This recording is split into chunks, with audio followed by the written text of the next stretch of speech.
बागवान भाइयों नमस्कार। आज मेरे साथ मेहमान साथी हैं मिस्टर देव भारद्वाज जी। हालांकि हिमाचल के जो बागवान है अच्छी तरह से इनको जानते हैं, किसी परिचय के मोहताज नहीं है, लेकिन फिर भी आपको बता दूं, देव भारद्वाज जी जिला कुल्लू के निर्मल तहसील के रहने वाले हैं और पिछले कई वर्षों से बागवानों के बीच, किसानों के बीच ही रह रहे हैं और बहुत समय किसानों के, बागवानों के साथ रहने के कारण जो है आप सभी जानते ही हैं। बागवानी और किसानी का बहुत अच्छा नॉलेज, बहुत अच्छी जानकारी उनको है। इनके इंट्रोडक्शन में बहुत सारी लंबी कतार है, बहुत सारी चीज़ें हैं जो इन्होंने गेन की है, जो इन्होंने अचीव करी हैं, लेकिन फिर भी कुछ मुझे याद हैं जो मैं आप सभी के साथ शेयर करना चाहूँगा। इनके परिचय में जो चीज़ें ऐड होती हैं, पढ़ाई लिखाई ख़त्म करने के बाद इन्होंने ब्रांडिंग और इवेंट मैनेजमेंट में इन्होंने 5 साल तक काम किया और उसके बाद एविएशन सेक्टर में इन्होंने 5 साल लगाए। कुल मिलाकर के 10 साल इन्होंने जो है एज प्रोफेशनल कंपनीज के साथ काम किया है। और फिर उसके बाद किसान मंच, आपको पता ही होगा, किसान मंच एक एग्री ई कॉमर्स प्लेटफॉर्म है और हिमाचल के अंदर पहला ऐसा ई कॉमर्स प्लेटफॉर्म, और शायद देश के अंदर भी, क्या, हाँ, तो देश के अंदर भी एक पहला इस तरह का ई कॉमर्स प्लेटफॉर्म जो बागवान भाइयों को, किसानों को घर बैठ करके बागवानी और किसानी से संबंधित जो प्रोडक्ट, जो उत्पाद जिनकी आवश्यकता किसानों और बागवानों को होती है, वो उनको घर बैठ करके पहुंचाते हैं। तो इसके साथ साथ इसके किसान मंच के ये डायरेक्टर हैं और 2012 में स्टार्टअप इंडिया में ये सिलेक्ट हुए थे और 2017 में एमंग टॉप 100 सोशल एंटरप्रेन्योर जो हैं, एग्री के जो सोशल एंटरप्रेन्योर्स थे देश के, उसमें टॉप 100 में इन्होंने अपना स्थान ग्रहण किया। और इसके साथ साथ एंटरप्रेन्योर्स एसोसिएशन ऑफ इंडिया ने इनको अवार्ड दिया 2017 में, इस अवार्ड से नवाजे गए। फेसबुक और सीएनबीसी टीवी 18 नेटवर्क द्वारा top 20 social entrepreneurs of India, इस लिस्ट में इनका नाम आया, इसका अवार्ड इनको मिला। इसके साथ साथ यंग माइंड 2018 वो अवार्ड फोकस हिमाचल द्वारा इन्हें दिया गया और ऊर्जा एंटरप्रेन्योरशिप अवार्ड जयपुर में जो है 2019 में इनको मिला और कृषि भूषण अवार्ड 2017 में मध्य प्रदेश में इनको मिला है और हिमाचल अचीवर्स अवार्ड 2017, इस अवार्ड से भी ये नवाजे गए हैं। इसके अलावा भी और बहुत सारी इनकी अचीवमेंट्स हैं जो मैं नोट नहीं कर पाया, जो मुझे अभी याद नहीं है, लेकिन आगे बढ़ेंगे। आपका बहुत बहुत स्वागत है शो में देव जी। नमस्कार, बहुत बहुत धन्यवाद समय देने के लिए। धन्यवाद। आपने खूब सारा समय हिमाचल के बागवानों के साथ निकाला है। मुझे अभी भी याद है लगभग 7 साल, 2013, 14 या ऐसे कुछ, 14 में। तो 2014 में आपने हिमाचल के अलग अलग जिलों में बागवानों के साथ आप रहे और एक सॉइल टेस्ट, जो उस वक्त कम से कम लोग सॉइल टेस्ट नहीं करते थे, लोगों को मालूम नहीं था सॉइल टेस्ट क्या होता है। आपने एक अलग जगाई, आपने गांव-गांव तक जो है ये सॉइल टेस्ट का जो कॉन्सेप्ट है कि हमें मालूम होना चाहिए ज़मीन के अंदर कौन कौन सी न्यूट्रिएंट्स है, किस अधिकता में है या किस न्यूनतम है, या उनको कैसे बैलेंस किया जाए, ये कॉन्सेप्ट आप लेकर के आए थे। तो आप हजारों बागवान भाइयों से भी उस वक्त मिले। उस वक्त का कैसा माहौल बागवानी किसानी में लोगों का था? आज आप इतने सालों बाद रोहडू आए हैं, पर्टिकुलरली कहूँगा मैं, लगभग 8-9 साल के बाद आप रोहडू आए, आज और तब में क्या अंतर आप देखते हैं? अंतर तो काफ़ी हुआ है अभी, क्योंकि बहुत सारे चेंजेस जो है वो फार्मिंग में भी आए हैं। लेकिन इससे पहले मैं जो ना किसान मंच को थोड़ा सा इंट्रोड्यूस करना चाहूँ कि किसान मंच एक्चुअली में है क्या। जी। आप देखें कि एग्रीकल्चर जो है वो थोड़ा टेक्निकल है, मतलब ट्रेड में भी।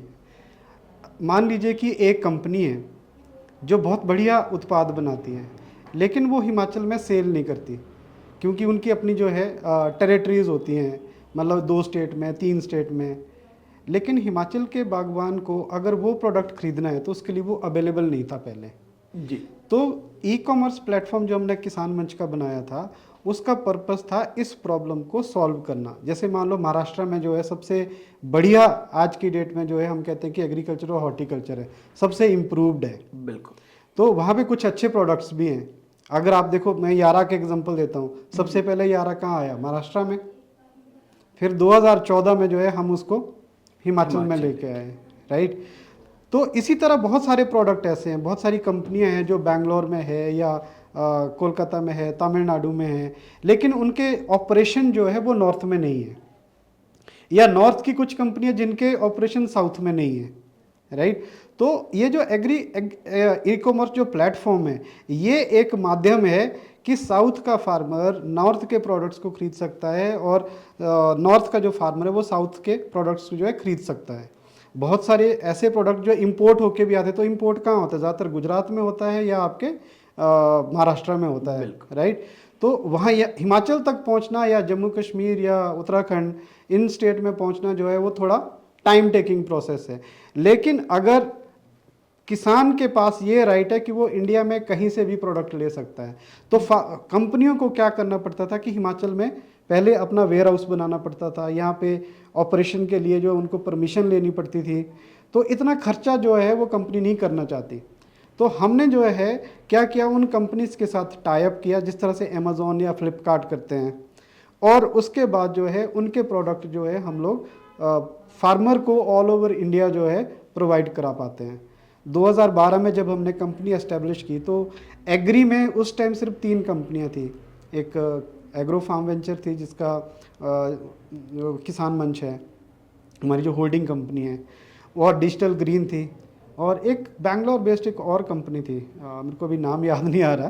तो ये 3 ही कंपनियां थी 2012 में। और उसके बाद जैसे स्टार्टअप इंडिया की वेव चली, तो आज तो आप कहते हैं कि शायद 1 लाख से ऊपर कंपनीज हैं जो इंडिया में काम कर रही हैं। बिल्कुल। तो 2012 में जब हमने ये सोचा कि इस प्रॉब्लम को सॉल्व कैसे किया जाए, तो पहली जो चीज़ थी वो थी सॉइल टेस्टिंग। तो मैंने जो है हैदराबाद में इसका प्रशिक्षण लिया, जाना कि जो है सैंपल कैसे इकट्ठा करना है, फार्मर्स को भी सिखाया कि कैसे करना है। तो उस टाइम जो है शायद ही कोई ऐसा गांव या ऐसा कोई जहाँ पे एप्पल फार्मिंग होती थी। मैंने एप्पल को इसीलिए चुना क्योंकि एप्पल कमर्शियल क्रॉप है, और फार्मर जो है वो काफ़ी अवेयर भी है और इन्वेस्ट भी कर सकते हैं, इसीलिए हमने एप्पल को चूज़ किया था। और हिमाचल प्रदेश वैसे एप्पल प्रोडक्शन में काफ़ी नाम है, नॉट ओनली इन इंडिया, आप इंडिया के बाहर भी जो है अगर आप देखो तो हिमाचल एप्पल का काफ़ी अच्छा इमेज है। बिल्कुल। देखिए, चेंज ठीक है, चेंज आ रहा है। आपने भी जैसे कहा कि पहले से अब मैं 6 साल 7 साल के बाद अब काफ़ी बदलाव देखने को मिलता है, लेकिन जो स्पीड बदलाव की है या जो बदलाव एक्चुअल में आना चाहिए, देखिए वैरायटीज आ रही है, अलग अलग स्ट्रेन्स आ रहे हैं, और लोगों का जो फोकस है अभी भी जो मैं देख रहा हूं, लोग अभी भी वैरायटी के नाम पर स्ट्रेन्स ही खाली शिफ्ट कर रहे हैं, स्ट्रेन्स चेंज कर रहे हैं, लेकिन दिमाग अभी भी रेड डिलीशियस की तरफ है बागवान भाइयों का। आज भी जो 70 to 80% जो प्लांटेशन है वो रेड डिलीशियस की ही हो रही है। हम जब देखते हैं बाहर बाकी दुनिया की जो मार्केट है, चाहे कंज्यूमर साइड से हम देखें, चाहे प्रोड्यूसर साइड से देखें, फार्मर साइड से देखें, रेड डिलीशियस से हट करके जो है बागवानी हो रही है, अलग वैरायटीज के ऊपर काम हो रहा है। लेकिन अपने यहाँ पर चाहे हिमाचल है, चाहे उत्तराखंड है, चाहे कश्मीर है, सब जगह वैरायटीज के नाम पर रेड डिलीशियस ही लग रहा है, स्ट्रेन्स में खाली चेंज हो रहा है।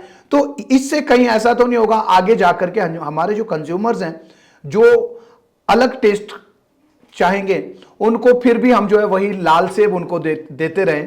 कि कुछ इसमें कुछ आपका कुछ कहना? बिल्कुल। अगर आप देखो ना कि पिछले साल, क्योंकि मैं अब जो है सिर्फ सॉइल टेस्ट या एग्री इनपुट ही नहीं कर रहा हूँ, मैं आउटपुट मार्केटिंग में भी हूँ। तो पिछले 2 साल से जो है हमने आउटपुट मार्केटिंग भी शुरू की है। तो मैंने ये देखा है कि कंज्यूमर का जो बिहेवियर है वो भी चेंज हो रहा है। अभी हिमाचल में या पूरे इंडिया में सेब का मतलब हो गया लाल, बिल्कुल राइट। लोगों को दूसरे स्ट्रेन्स जो है या जो उनका टेस्ट ही अभी पता नहीं है। मैं पिछले 2-3 साल से दिल्ली में या बॉम्बे में जितने लोगों से मिलता हूँ, तो लोग जो है गाला को अब पसंद करने लगे हैं, राइट। हनी क्रिस्प की जो है काफ़ी अच्छी डिमांड है। तो ये जो वैरायटीज़ है ना, इसमें जो है अब धीरे धीरे जो है चेंज आना शुरू हो जाएगा, क्योंकि हमारी जितनी भी अभी आई थिंक 70-80% जो लैंड है जिस पे एप्पल फार्मिंग हो रही है वो रेड डिलीशियस ग्रुप की वैरायटीज़ हैं मैक्सिमम। बिल्कुल। बट अब जो है गाला की ओर लोगों का रुझान थोड़ा सा बढ़ रहा है, फार्मर का भी बढ़ रहा है, क्योंकि मार्केट में डिमांड है। तो फार्मर जो है उसको बैकएंड में कल्टीवेट भी करना शुरू कर दिया है। स्पर वैरायटीज़ की काफ़ी अच्छी डिमांड है। तो ये अच्छा चेंज है। लोग भी अपना टेस्ट जो है थोड़ा थोड़ा जो है चेंज करना शुरू किया है। लेकिन ये है कि लोगों का रुझान जो है वो अभी थोड़ा सा मतलब उतना फास्ट नहीं है जितना होना चाहिए। हाँ, जो बदलाव जितनी तेजी से होना चाहिए था, हाँ, जो वो अडॉप्टेशन फास्टली होना था, उतना फास्ट जो है बागवान भाई अडॉप्ट नहीं कर पा रहे हैं। थोड़ा टाइम थोड़ा ज्यादा ले रहे हैं। बिल्कुल बिल्कुल। ये तो ठीक है। इसके साथ साथ आपको क्या लगता है कि हमारे यहाँ पर जो लोग हैं बागवानी पिछले 100 सालों से कर रहे हैं, और मैं जो देखता हूं, मेरा जो अपना पर्सनल एक्सपीरियंस है कि लोग देखा देखी में स्प्रेज करना, चाहे खाद डालना, जैसे आपने कहा कि सॉइल टेस्ट करना बहुत जरूरी है, सॉइल के अंदर कौन कौन से न्यूट्रिएंट ज्यादा है, कौन से कम है, और उससे हमारी जेब के ऊपर भी खर्चा कम पड़ेगा। अगर हम सॉइल टेस्ट करके अगर हम इनपुट डालते हैं तो उससे हमारे खर्चे में भी कटौती होगी, लागत मूल्य कम आएगा, तो हमारा प्रॉफिट जो है आउटपुट और इनपुट के बीच का जो डिफरेंस है उसमें थोड़ा सा ज्यादा हम जो है डिफरेंस लेकर के आ सकते हैं। तो इसी तरह से बाकी चीजों में भी हम देखते हैं बागवान भाई जो हैं वो नॉलेज लेने के लिए इतना ज्यादा उत्सुक नहीं रहते हैं। देखा देखी में जो काम चल रहा है, कहने का मतलब कि प्रोफेशनलिज्म की कहीं ना कहीं कमी जो है वो बागवानों में देखी जाती है। आप क्या कहेंगे इसमें? क्या आपको एक बहुत बढ़िया एग्जांपल देता हूं मैं। एक ऑस्ट्रेलियन कोच थे इंडिया में, ग्रेग चैपल। सबसे कंट्रोवर्शियल रहे वो इंडिया में, जब तक भी रहे, फाइट रहा उनका। बिल्कुल। उनका ना एक इंटरव्यू था और मेरे पास अभी भी उसकी कटिंग मैंने संभाल के रखी है। वो कहते हैं कि भाई इंडिया का जो एजुकेशन सिस्टम है वो यहाँ के लोगों को लीडर नहीं बनाता, वो फॉलोअर बनाता है। रिस्क टेकिंग कैपेबिलिटीज़ जो है वो लोगों के अंदर डेवलप नहीं हो रही है। और वो बहुत स्टीक ऑब्जर्वेशन था उनका। लोगों ने भले ही उनको कुछ भी किया है, पर मैंने उनके जो इंटरव्यू है उसकी कटिंग अभी तक संभाल के रखी हुई है, मैं भी कई बार पढ़ता हूँ उसको। और उन्हें बड़ा अच्छा ऑब्जर्वेशन था उनका। तो यहाँ पे एप्पल फार्मिंग में भी ये देखो कि आई थिंक आप ही पहले आदमी थे जिसने जो है हाई डेंसिटी प्लांटिंग की रूट स्टॉक लगाया।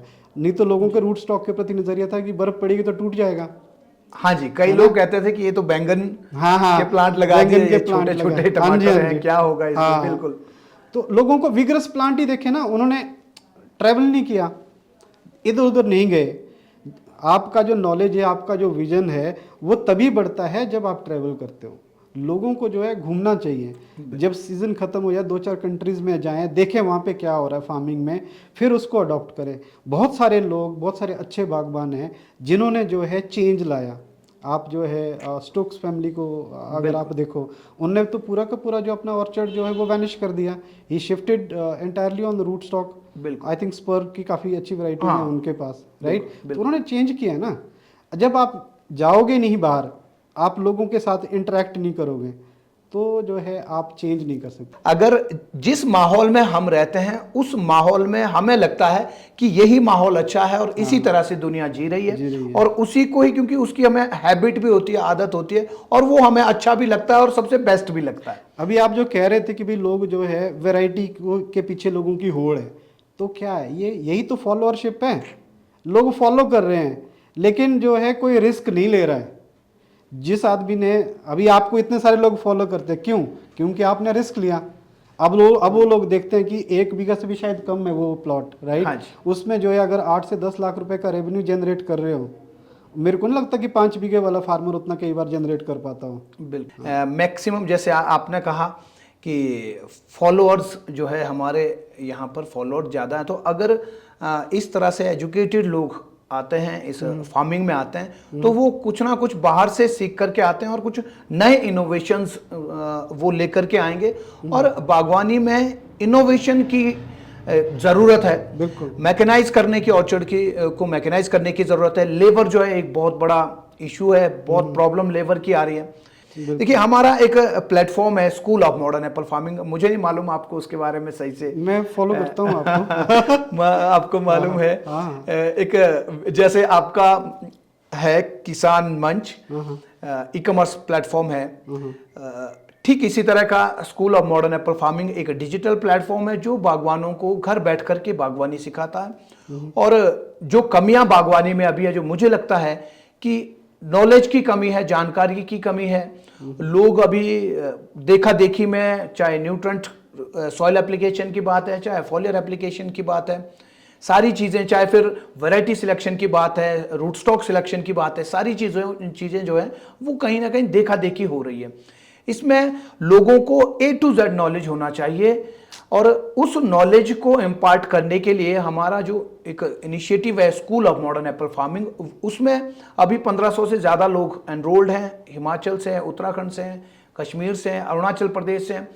और एक बात यह है कि साउथ इंडिया से भी है, महाराष्ट्र से भी कुछ फार्मर्स हैं, वहाँ पर खुद प्लांटेशन हो रही है। हाँ जी, हाँ जी। सेब की, हाँ जी। तो वो भी हैं। तो इस प्लेटफॉर्म के बारे में, या लोगों को इसमें सीखने में आगे आना चाहिए, इसमें आपका क्या कहना है? मैं तो आपको बधाई देता हूँ कि आपने ये इनिशिएटिव लिया।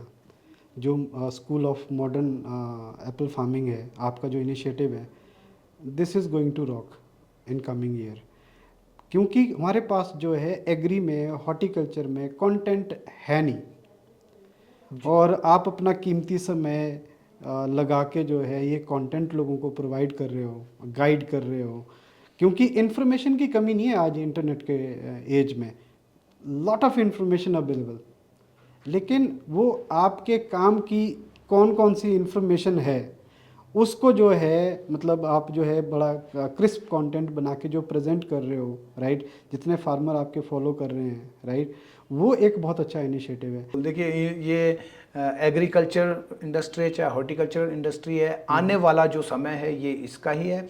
और बहुत सारे लोग ऐसे हैं जो ये जानते भी हैं और ये जो भांप चुके हैं इसको। और हम देखते हैं बहुत अच्छे अच्छे लोग जो है वो फार्मिंग की तरफ आ रहे हैं, कंसोलिडेट प्लॉट बना करके, चाहे एग्रीकल्चर में है चाहे हॉर्टिकल्चर में। हालांकि अभी ये इतना ज़्यादा शुरू नहीं हुआ है, लेकिन कुछ ही सालों में हम देखेंगे बहुत बड़े बड़े प्लेयर जो हैं हॉर्टिकल्चर में भी आएंगे। और जो छोटे फार्मर्स हैं, जो छोटे बागवान हैं अपने देश के अंदर, उनको ये बागवानी छोड़नी पड़ जाएगी, ज़बरदस्ती उनको छोड़नी पड़ेगी अगर अपने आप को अपडेट नहीं करते हैं, अगर बदलाव को वो अपने आप को बदलाव के साथ अगर आगे नहीं लेके जाते हैं, कोप अप नहीं करते हैं, तो उनको ये बागवानी छोड़नी पड़ेगी। इससे पहले कि ऐसा समय आए, ये छंटनी शुरू हो जाए, तो बागवानों को जो है जल्दी से अपने आप को अपडेट करने की ज़रूरत है और बागवानी में सीखने की और जानकारियाँ लेने की ज़रूरत है। अभी हमारे यहाँ जो प्रोडक्टिविटी है, ये रोज़ सुनते हैं हम कि प्रोडक्टिविटी जो है बाकी देशों की प्रोडक्टिविटी ज़्यादा है, 30, 35, 40, 45, 60 तक जो है मीट्रिक टन पर हेक्टेयर तक की है।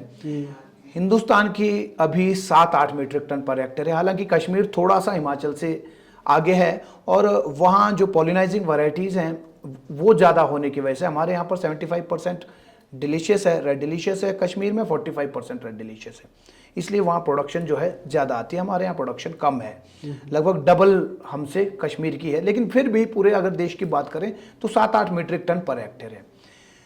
इस प्रोडक्शन को ऊपर बढ़ाने के लिए लर्निंग जो है वो कितनी हद तक इसमें रोल प्ले कर सकती है? सबसे ज़्यादा इम्पोर्टेंट है, अगर लर्न नहीं करोगे तो बढ़ाओगे कैसे? अगर आपको प्रोडक्टिविटी बढ़ानी है, you have to try new things, you have to learn new things. उसके बिना तो नहीं होगा। मैं तो कश्मीर विजिट किया है, कश्मीर में एप्पल फार्मिंग हिमाचल से मैं कहता हूँ कि 200% आसान है। बिल्कुल उनके ऑर्चर्ड में ट्रैक्टर जाता है अंदर, जाता है। हाँ जी। हमारे ऑर्चर्ड में तो हमें 2 घंटे कई बार पैदल जाना पड़ता है। मैं सॉइल टेस्ट करने के लिए 1.5 घंटा एक ऑर्चर्ड में पैदल गया हूँ गाड़ी लगा के नीचे, राइट। हाँ जी। तो ये चैलेंजेस हैं यहाँ पे। और कश्मीर का जो प्रोडक्शन है वो इसलिए भी ज़्यादा है क्योंकि पानी की अवेलेबिलिटी है, फ्लैट लैंड है ना। जैसे आपने कहा पॉलिनाइजिंग वैरायटी ज़्यादा है, हम तो पॉलिनाइजिंग वैरायटी लगाते ही नहीं है, एक कलम कर देते हैं बस बीच में। अब वो अगर जो है पॉलिनेशन नहीं होगा प्रॉपरली तो आपका प्रोडक्शन नहीं रहेगा। दूसरी बात मैं काफ़ी ये भी देखता हूँ कि लोग जो है आजकल पीजीआर की बड़ी बात हो रही है ना। तो पीजीआर को के बारे में मैं देखता हूँ कि इतना नेगेटिव लिख रहे हैं लोग सोशल मीडिया प्लेटफॉर्म से कि इससे जो है प्लांट ख़राब हो जाएगा, है ना, प्रोडक्शन जो है एक टाइम के बाद जो है वो कम हो जाएगा। ऐसा है नहीं है, the whole world is using PGR. आप देखो यूएस देखो, आप टर्की देख लीजिए, आप ईरान देख लीजिए, सर्बिया है, चिली है, सब जगह यूज़ हो रहा है। तो यहाँ भी होना चाहिए। हम लोगों को क्यों डिप्राइव किया जा रहा है? आप ये देखो ना कि वर्ल्ड की जितने जो अच्छे एप्पल प्रोड्यूसर है, ईरान का सेब 40 रुपए में बॉम्बे डॉक पे आपको मिल जा रहा है। बिल्कुल, वो 40 रुपए में इसलिए दे सकते हैं क्योंकि उनकी प्रोडक्टिविटी इतनी ज़्यादा है, उनको जो है फ़र्क नहीं पड़ रहा है। और हम लोगों का तो 80 रुपए तो फार्म में ही खरीदने आ जाते हैं लोग, फिर भी घाटे में है, फिर भी घाटे में है, हम घाटे में हैं। फिर भी घाटे में है। जो है बागवानों को भी स्ट्रगल भी करना है, पेशेंस भी रखना है, अपने आप को तैयार भी करना है। आने वाले समय में बागवानी किस तरफ जा रही है उस हिसाब से अपने आप को उसके लिए तैयार भी करना है। धन्यवाद देव जी आपका, आप आए, आपने समय दिया और इतनी दूर से ट्रैवल करके आप हमारे इस टॉक शो में आए। आपका बहुत बहुत धन्यवाद। आपका बहुत बहुत धन्यवाद जीतू जी, आपने मेरे को समय दिया। और आपका जो school of modern apple farming है वो आपके लिए मैं ये कहना चाहता हूँ कि ये बहुत बढ़िया ग्रो करे, अच्छा चले। और आप जो है मेरे ही अलावा और बहुत सारे जो लोग हैं जो अच्छा काम कर रहे हैं हॉर्टिकल्चर में, चाहे वो फार्मर है या कोई कंसल्टेंट है, उन सबको आप इंट्रोड्यूस करते रहिए लोगों के साथ। और समय के लिए और इंट्रोड्यूस करने के लिए धन्यवाद। बहुत बहुत धन्यवाद आपका। Thank you. नमस्कार। ओके बागवान भाइयों, आज इस शो में इतना ही। ये जो शो हमने शुरू किया है ये एक अलग तरह की सोच के साथ हमने शुरुआत इसकी की है, जिसमें हम हर हफ्ते किसी एक्सपर्ट के साथ आपको रूबरू करवाएंगे, जिसमें जिन लोगों ने बागवानी में बहुत समय लगाया है और एक अलग सोच के साथ जिन्होंने काम किया है, एक भविष्य को देखते हुए जिन्होंने इसमें काम किया है और खूब सारा समय जिन्होंने लगाया है, उनके साथ बातें होंगी और रियल बातें होंगी कि बागवानी में एक्चुअल में क्या घट रहा है और क्या होना चाहिए, इसी के ऊपर बातें होंगी। तो आज हमारे साथ थे देव भारद्वाज जी। दूसरी बार अगले शो में आपसे मिलेंगे किसी नए साथी के साथ। तब तक के लिए नमस्कार, जय हिंद, जय भारत। नमस्कार।